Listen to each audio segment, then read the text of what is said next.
G'day guys, I'm AFOL Jim.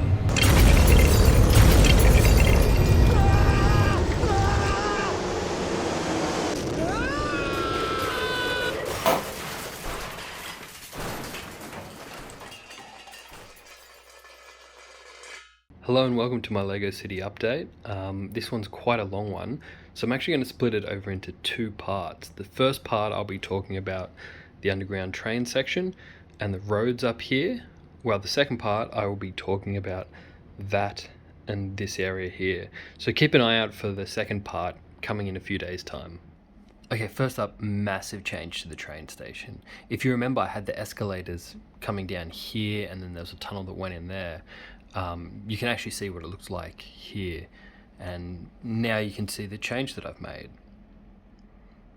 And I think the reason for this is that I wanted more room, and it didn't really work having the tunnel go in here. I don't know, I just wanted more space. I really wanted to build something that had more detail and looked a bit better. So let me explain what we're looking at. First of all, the escalators go up now here, and there's a little bit of art on the walls, or maybe some advertising, and we have this building back here, which I really like it because it's almost like a cutaway here, and you can see that the train goes into the tunnel behind it, but here we can see a bit of the concourse and where people will rush down in rush hour. Up here we have 3 windows which go into a little convenience store.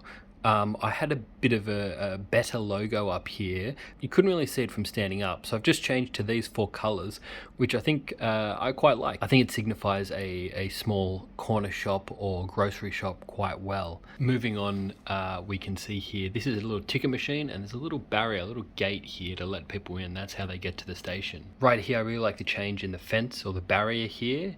A lot of the barriers in my city are kind of this design, but these are in black. But I like the green here because this sand green, it kind of matches the dark green theme of the platform, but it also gives it a very distinct look, and so when you see this green, you know, well, that's the platform entry, and that's what's going to tie into the entry further up. In this little tunnel, it's pretty dark. I've got a light in there, but I haven't got it wired up yet.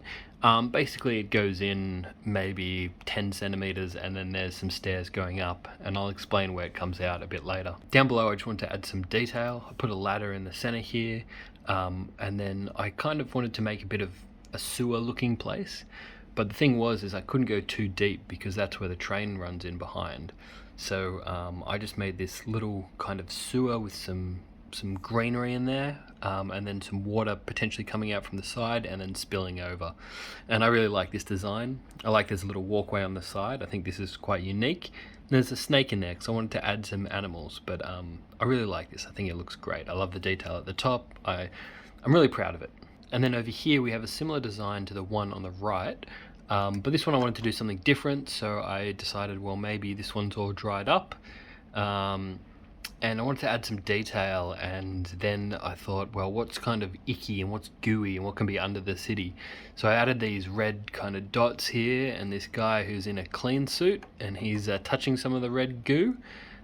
You can make your own mind up about what's going on in this scene. I know I have my own theory, but it could be something from the dark underbelly of the LEGO City. Overall, I'm really stoked about this corner of the train station. I think it really shows the way that I've leveled up my building techniques and my detail, and I think I've come a long way from some of my more plain designs earlier. I think that I am getting good detail, and I do build in a way that is very light on pieces. I know how expensive pieces are, so I try and use as little pieces as I can and only really use them where necessary. So above the underground train station, I finished off these pillars.